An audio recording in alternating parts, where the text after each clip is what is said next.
Hi, my name is Gus, and this is my first video in a series I hope to make about model railroading. Specifically, I'm going to try to build my first model railroad. Now, I've been wanting to do this for a very long time and just lacked the motivation to actually get started. I've bought books, I've bought, well, mostly books. I have probably 15 different books about model railroading and just never gotten started. So this is the first video in hopefully a series, and we'll see how it goes.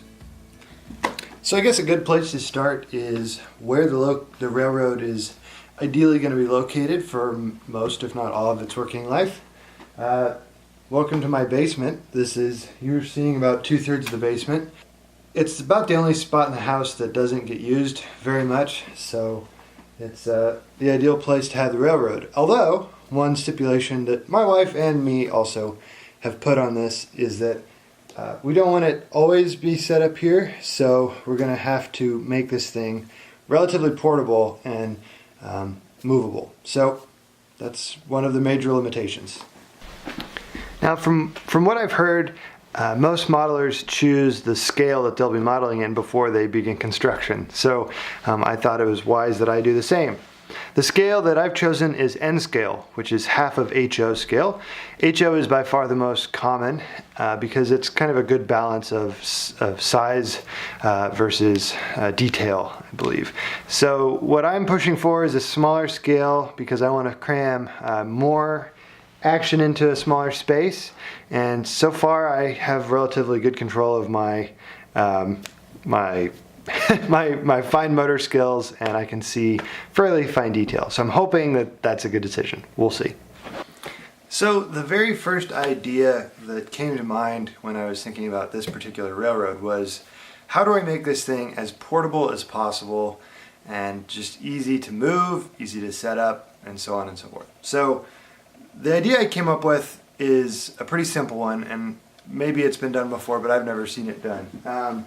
I went to Target and I found two just cheap card tables. These are black metal, and I think they're like, I don't know, it might even be cardboard. I mean, they're super lightweight, not very complicated at all. So my plan is to build the railroad on top of this, and actually not really be connected to this at all other than just setting on top of it. So I just need these 8 legs for support, and we'll see if it works. I'm hoping it will, but no guarantees. For a while I've been trying to draw my idea on paper, and I just haven't quite figured out how to get that in 2D yet. So I'm going to do my best to just explain in words the idea, and I think the next step after this is I'm actually going to go buy some wood and start the very beginning process of putting together some bench work for this railroad. So the basic idea is, like I said, based on these two card tables. And what I want to do is I want to build a frame of wood that is roughly 6 feet by 3 feet. That will be divided in 2 sections at the base level that will just sit on top of these tables. After that, I'm going to put verticals into those, and those verticals will go up about 12 to 16 inches. I haven't figured out exactly how tall I want them to be. On top of that, I'm going to build an identical or similar frame. That will be the base of the actual railroad. So this 12 to 16 inches that I've reserved between, I guess you'd say, the tabletop and the actual railroad is kind of meant to be a working area where I can get my hands in there and move stuff around as needed.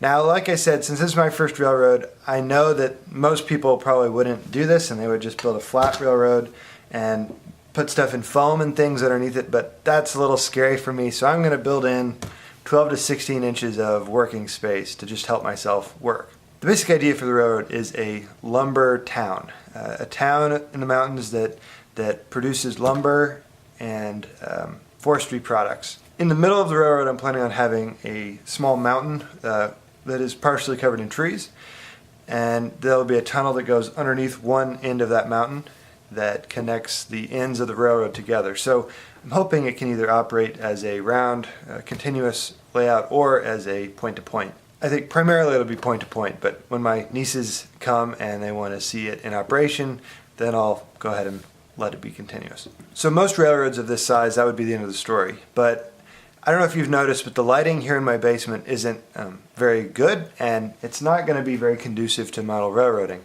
So I have kind of an interesting idea that I'm wanting to try to improve the lighting on the layout without changing the lighting in the room, because we're pretty happy with the lighting in the room. This is my office, and a couple of years ago I made the discovery at IKEA of these awesome lamps. They're work lamps of some kind, and what's amazing is they're balanced, so you can move them around wherever you need them. Whatever you need to look at, you can look at it. So my idea is I want to build a structure that goes above the railroad itself, and how I'm going to do this is in the center of my mountain I want to have a divider, a view block that will be painted blue, hopefully, and somewhere in that I want to hide a pillar that goes up, and up above I want to have a platform, and I want to have 4 of these lamps mounted to that that can extend and push light into all sides of the layout at once. Now I know this is going to be, I don't know, maybe a little bit visually distracting having 4 of these huge lamps on top of the layout, but I love the idea of how adjustable these are, and they'll be useful for both the building of the layout itself and for operation later. And I find that these lamps are perfectly sufficient in terms of quantity of light and quality in warmth. I don't like very cool light, so I think these lights will provide just the right light for the layout. One of the things that really has made me want to start building model railroads has been just the storytelling aspect. And I don't necessarily mean the little mini dioramas you see on some layouts. I just mean the story of the town, or the story of this railroad and why it exists. So that's something I'm going to try to infuse both these videos and the railroad itself with, is just the story behind it and why it exists. Because I think, for me, that's one of the most powerful things about railroads is their purpose in the world and why they exist. So that's kind of the beginning. From here I'm gonna go to Menards and buy some wood. So see you in the next video.